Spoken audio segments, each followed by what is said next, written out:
આજની ધર્મકથા. પ્રણામ. ધર્મકથા. ક્યારેક આ કથાની અંદરમાં પ્રશ્ન થતો હશે કે આ ધર્મકથાના નેજા હેઠળ આ યુદ્ધકથાના વર્ણનો શા માટે થાય છે? વાર તહેવારે યુદ્ધની વાતો, યુદ્ધની અંદરમાં કોણે શું કર્યું, કોણે કોને હરાવ્યા, કઈ રીતે હરાવ્યા, એ બધી રાજકારણની વાતો, આ બધી વાતોને ધર્મકથા કઈ રીતે કહી શકાય?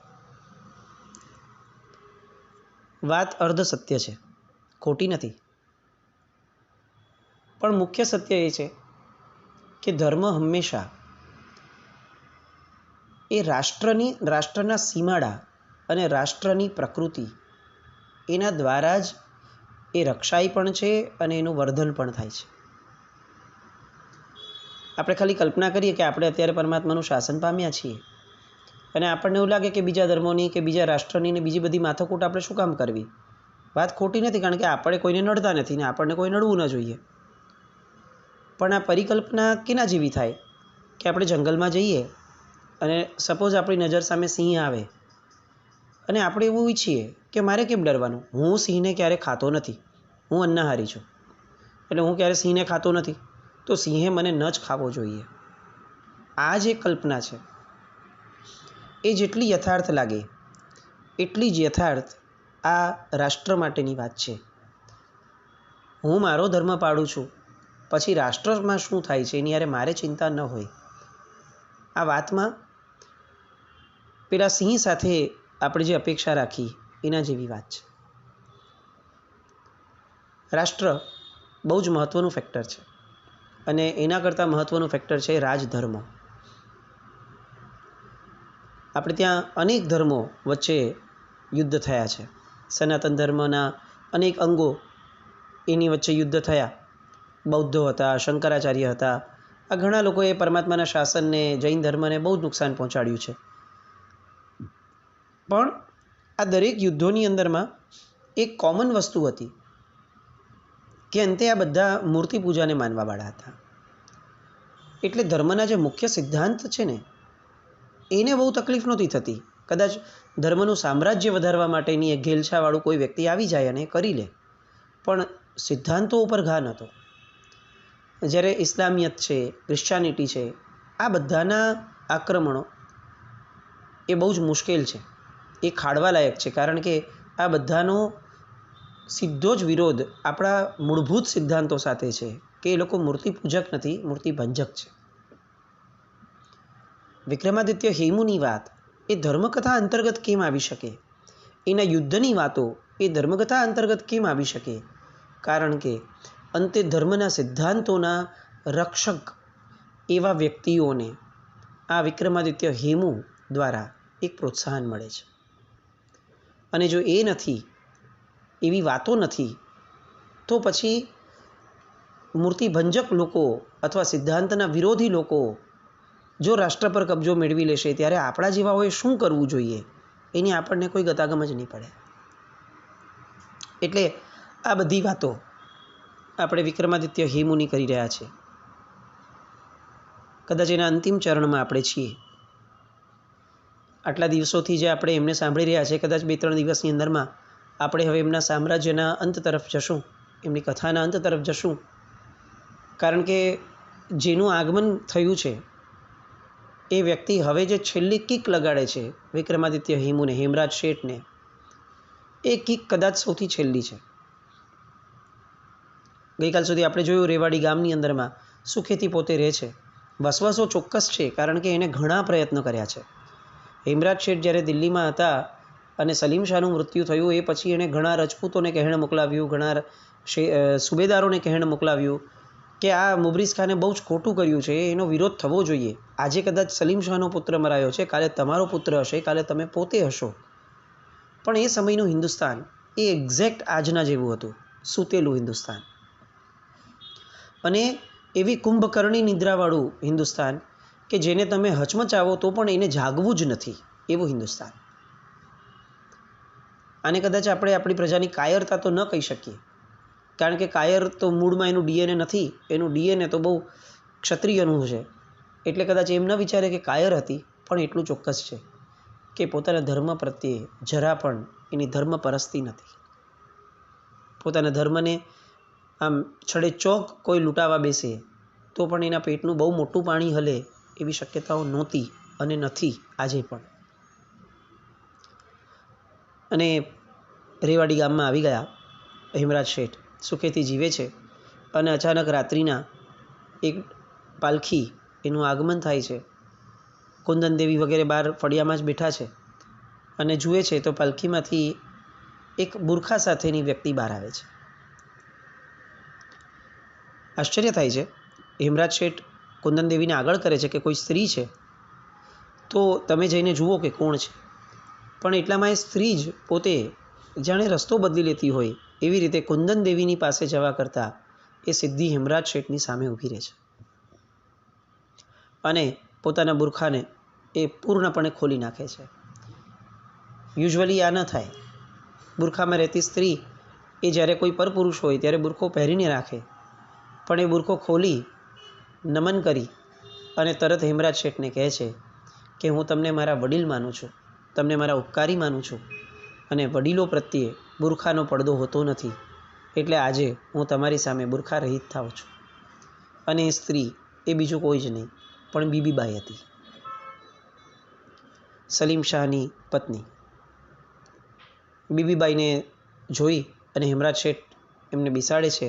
એમની કેટલીક આગતા સ્વાગતા કુંદન દેવી પણ કરી રહ્યા છે. અને ત્યારે બીબીબાઈ એ પોતાની આખી દાસ્તાન કહે છે જેની હેમરાજ શેઠને ખબર જ હતી. અને હેમરાજ શેઠ કહે છે કે બેન, તારો જ પાડેલો તારો ભાઈ એ જ તને નડ્યો.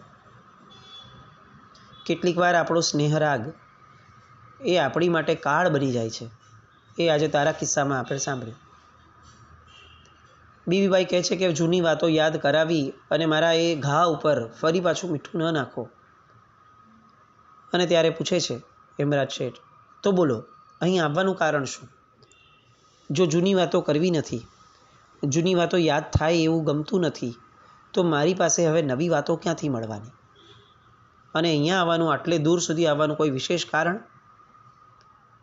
અને ત્યારે બીબીબાઈ કહે છે કે તમારી સામે એક વ્યક્તિને લાવી છું, મને અભય વચન આપો તો હું એને તમારી સામે પેશ કરું. અભય વચન અપાણું, કારણ કે ખબર નથી કે કોણ છે, પણ સામાન્યથી આપણા આંગણે આવેલી વ્યક્તિને આપણે કેમ કોઈ નુકસાન પહોંચાડીએ, એ તો સામાન્ય આર્ય સંસ્કૃતિની વાત છે. એટલે અભય વચન અપાણું અને તરત જ એક માણસ બહુ જ કરગરતી અવસ્થામાં હોય એવી રીતે લવાણો અને એને જોઈ અને તરત જ હેમરાજ શેઠના મોઢામાંથી ચીસ નીકળે છે, મુબરીઝ ખાન. અને ત્યારે બીબીબાઈ એને સંરક્ષણ આપતા કહે છે કે ચિંતા નહીં કર, તું એક આર્ય પુરુષના ઘરમાં છે, જેણે એકવાર વચન આપ્યું અભય વચન, એ પછીથી એ ગમે તેટલી ગુસ્સાની ધારામાં આવશે છતાં પણ એ તને નિર્ભયતાનું વચન આપ્યું છે એને પાળશે જ. અંતે બધી વાતો થાય છે. છેલ્લે ખ્યાલ આવે છે કે બીબીબાઈ એવું ઈચ્છે છે કે હવે મુબરીઝ ખાન, જે બધી જ બાજુએથી ઘેરાઈ ગયો છે, જેનું સામ્રાજ્ય ઓલરેડી વયું ગયું છે, જેના સામ્રાજ્યમાં એના જ માનેલા માણસોએ એની જ સાથે દગો કર્યો છે, એ મુબરીઝ ખાનને હવે હેમરાજ શેઠ છેલ્લી એક લડત લડવા માટેનું વચન આપે અને એમની સાથે લડત લડે. ફરીથી આગ્રાની ગાદી માટે એ મુબરીઝ ખાનને બેસાડી અને જે મુગલોનો હુમલો આવવાનો છે, હુમાયુનો, જે ઓલરેડી એ લોકો આ દિશા તરફ આવી ગયા છે, એના પ્રત્યે અફઘાનોને સંરક્ષણ મળે. હેમરાજ શેઠ ના પાડે છે કે હું અફઘાન પ્રેમી માણસ ક્યારેય નહોતો, હું શેરશાહ પ્રેમી માણસ હતો. શેરશાહ હતો એટલે મેં આ બધી એની માટેની લડતો લડી હતી. શેરશાહના ગયા પછીથી એના દીકરા માટે કદાચ હજી એ મારી ફરજ મને લાગી, હું એની માટે લડ્યો. પણ આ મુબરીઝ ખાન જેવા વ્યક્તિ માટે હું મારું વીર્ય, મારો ઉલ્લાસ અને મારું જીવન હું દાવ પર લગાડું એ અશક્ય છે. બીબીબાઈ બધી વાતો કરે છે, વિનંતીઓ કરે છે, પોતે પોતાને કેટલો મોટો ઘા લાગ્યો છે ને તેમ છતાં એનાથી ઉપર ઉઠી અને એણે મુબરીઝ ખાનને માફ કરી અને આજે મુબરીઝ ખાનની સ્થિતિને સમજીને હું અહીંયા છેક તૈયાર કરીને લાવી છું, એ બધી વાતો થાય છે. હેમરાજ શેઠના મગજની અંદરમાં પહેલાં જતીજીની વાત અચાનક સ્ફુરે છે કે હું દિલ્હીની સડકો ઉપર ગલીઓમાં એક વિક્રમાદિત્યને ફરતો જોઈ રહ્યો છું, વિક્રમાદિત્ય હેમુ. અને એમના મગજની અંદરમાં એ વાત ફરીથી કંઈક એવી દેખા દે છે કે આ બીબીબાની વાતો બધી એને કંઈક દિલાસો આપવાનું શરૂ કરે છે. આ બાજુ કુંદન દેવીને ઇન્વોલ્વ કરવામાં આવે છે બીબીબાઈ દ્વારા. અને કુંદન દેવી અંતે એક વાક્ય બીબીબાઈને કહે છે કે અમે સ્ત્રીઓ છે ને એ ત્યારે જૌહર કરીએ જ્યારે અમારું પોતાનું હવે કંઈ જ બચ્યું ન હોય અને બચવાની પરિસ્થિતિ દેખાતી ન હોય. હું મારા વરને જૌહર કરવા માટે તો જ રજા આપો જો એ બીજા કોઈનું કાંઈ બચાવવાનું ન હોય અને પોતાની માટે લડવાનું હોય. અને એ સમયે બીબીબાઈ, મુબરીઝ ખાન આ બધાની આંખો ચમકે છે. અને કુંદન દેવી પેલા જતીજીની વાત કરે છે કે આ જતીજીનું ભવિષ્ય વાખેલું હોય આ છે. મુબરીઝ ખાન વિચારે છે, બીબીબાઈ વિચારે છે કે આ અમે અમારી માટે આવ્યા હતા, પણ બંનેઓને એ ખ્યાલ છે કે ખરેખર જો રાજગાદીને કોઈ શોભાવી શકે એમ આ જગતમાં અત્યારે કોઈ હોય તો એ મુબરીઝ ખાન નથી જ, બીજા કોઈ જ નથી જ, હુમાયુ પણ નથી જ, એ હેમરાજ શેઠ જ છે. અને ત્યારે મુબરીઝ ખાન પોતે પોતાના મુખેથી આ વચન આપી અને કુંદન દેવીને કહે છે કે મારું આખું સૈન્ય હું આ શેઠ ઉપર નોછાવર કરવા માટે તૈયાર છું. હું અફઘાનનો બચ્ચો છું. મારો મૂળ આશય, મેં જેમની સાથે દગો કર્યો એ લોકોએ જે અફઘાનની સેનાને જે સામ્રાજ્ય આપ્યું હતું એ સામ્રાજ્ય મોગલોના હાથમાંથી છીનવી લેવાનું જ છે. જે મોગલોને હાંકીને કાઢ્યા હતા શેરશાહે, એ મોગલો ફરી ગાદી પર આવી જાય તો હું મારી જાતને અતિશય અપરાધી ગણીશ. બેસવું મારે હતું ગાદીએ, પણ જો તમારી વાત એ ખરેખર યથાર્થ ઠરતી હોય તો આ મુબરીઝ ખાન લખીને આપવા તૈયાર છે કે મારી પૂર્ણ તૈયારી છે, મારી આખી સેના હેમરાજ શેઠની પાછળ ચાલવા તૈયાર છે. આ બાજુ હેમરાજ શેઠ ફરી વિચારે છે કે હું મારા પોતાના સત્તાના પ્રાપ્તિ માટે હું લડું એવું સ્તર મારું તો નથી, પણ તેમ છતાં જતીજીએ કીધેલી વાતને નકારાય તો નહીં જ. એટલે નિર્ણય છોડાય છે પિતાજી ઉપર. આમ પણ પિતાજી હા પડે તો જ જવાનું હતું, નહીં તો જવાની વાત પણ નહોતી. પિતાજીની પાસે આવતીકાલે સવારે જ જવાશે. રાત્રિનું રોકાણ થયું. બીબીબાઈને વ્યવસ્થિત બંનેનો ઉતારો અપાય છે. બીજા દિવસની સવાર પડે છે અને હેમરાજ શેઠનો દીકરો એ લડવાની પૂર્ણ તૈયારી સાથે, બધી વાતોની તો એને સાંભળી હતી, ખ્યાલ આવી ગયો હશે. સવારના પૂરમાં લડાયક બની પૂર્ણ બધાની એ તૈયારી, પોતાના કપડાં બપડા પહેરી તલવાર વગેરે લઈ અને તૈયાર હતો કે હવે છેલ્લો ખેલ ખેલવા માટે હું પિતાજી તૈયાર છું. હવે ગાદી એ આપણી રાહ જોઈ રહી છે. રાજપાલજી આવે છે, બીબીબાઈ બધી વાત કરે છે અને રાજપાલજી પણ એક વસ્તુ માટે કન્વિન્સ થાય છે. એવું નથી કે હું ડરપોક છું, એવું નથી કે મને મારો દીકરો કાયર થઈને બેઠો રહે મારી સોડમાં, એવું ઈચ્છું છે. પણ હા, એવું ચોક્કસ છે કે આ રાજકારણ એટલા માટે મને પસંદ ન હતું કારણ કે મેં જોયું છે કે આ રાજકારણમાં કેવી દગાબાજી થાય છે. આ રાજકારણમાં એક ગાદી કોઈકને અપાવવા માટે પણ કેવા કેવા જીવ હોમવા પડે છે. એવું નથી કહેતો કે મારો દીકરો ગાદીએ જતો હોય તો ચાલો હું એને પ્રેમથી છૂટ આપું છું, પણ હા, આવા બધા શાસકો, એના કરતાં જો મારા ધર્મનો કોઈ શાસક અને એમાંય જો નિમિત્ત તરીકે મારો દીકરો બની શકતો હોય એક શ્રાવક તરીકે, તો હું બહુ ખુલ્લા હૃદયથી હું એને છૂટ આપું છું કે જા, તારા ધર્મ માટે જો લડવાની તારી શક્તિ ઊભી થઈ હોય, તારી ઈચ્છા ઊભી થઈ હોય તો એક પણ વ્યક્તિને જીવતો રાખતો નહીં કે જે તારા ધર્મ માટે શત્રુરૂપ છે. કેસરિયા થાય છે. બીબીબાઈ, મુબરીઝ ખાન બધા બહુ જ હર્ષઘેલા થઈ જાય છે. બધાને એવું લાગે છે કે બસ હવે હેમરાજ શેઠ આવ્યો ને, એનું નામ આવ્યું ને, હવે દુશ્મનો પણ એમને પાછા ફરી જશે. અને હેમરાજ શેઠ એક અતિશય જનૂનની ધારા સાથે હવે મરણિયા થઈને નીકળે છે. તૈયારી થઈ, બધાને ત્યાંથી પડહો વાગ્યો. આ બાજુ કેટલાક સૈનિકોએ આગળ જઈ અને સમાચાર આપ્યા અફઘાનની સેનાને કે ભાઈ હિમરાજ શેઠ હવે આપણા નાયક થવા આવી રહ્યા છે. સેનામાં વિદ્રોહ જાગ્યો કે આ તો કાફર છે અને એનું નાયકપણું કેવી રીતે સ્વીકારી શકાય. એટલે કેટલાક જે લોકોને આવો વિદ્રોહ જાગ્યો એ લોકોએ અંદર વાત ફેલાવવાની શરૂ કરી. એ લોકોએ વિદ્રોહ કરવાનું શરૂ કર્યું. ટુકડીઓ તૈયાર કરી. નક્કી કર્યું હતું કે જેવા હિમરાજ શેઠ આવશે એટલે તરત જ એ કાફરને ત્યાં ને ત્યાં ખતમ કરી દેશું. મૂળમાં આવો વિચાર ઓછા જણને હતો, કારણ કે હિમરાજ શેઠની તો કાયલ હતી આખી અફઘાન સેના. પણ હિમરાજ શેઠની જે શિસ્તબદ્ધતા હતી, એમનો જે ધર્મપ્રેમ હતો, એ હવે આ અફઘાન સૈનિકોને જે લત લાગી હતી એમાં બેસે એવું નહોતું. કોઈ રાષ્ટ્રને જીતી જઈએ તો પણ અનૈતિક ધન લેવું નહીં, કોઈ સ્ત્રીને હાથ લગાવવો નહીં, કોઈના ધર્મની કોઈ પણ વાતને નુકસાન પહોંચાડવું નહીં. આ બધા સિદ્ધાંતો એ હવે આ મુબરીઝ ખાનની સેનાને જે આદતો પડી ગઈ છે એમાં ક્યાં મગજમાં બેસવાની. એટલે કેટલીક સેનાનો ભાગ જ્યારે હિમરાજ શેઠ આવી રહ્યા છે, સૈન્ય જોડાઈ રહ્યું છે એમની સાથેનું મુબરીઝ ખાનનું, ત્યારે અચાનક એ એમની પર હુમલો કરે છે. હિમરાજ શેઠ ડઘાઈ જાય છે. પોતાનું જ સૈન્ય પોતાની પર જ હુમલો કરશે. હવે આમાં પોતાના કોણ ને પારકા કોણ આ સમજવું કેવી રીતે? એમનું એક અનામત સૈન્ય એમણે રાખ્યું હતું.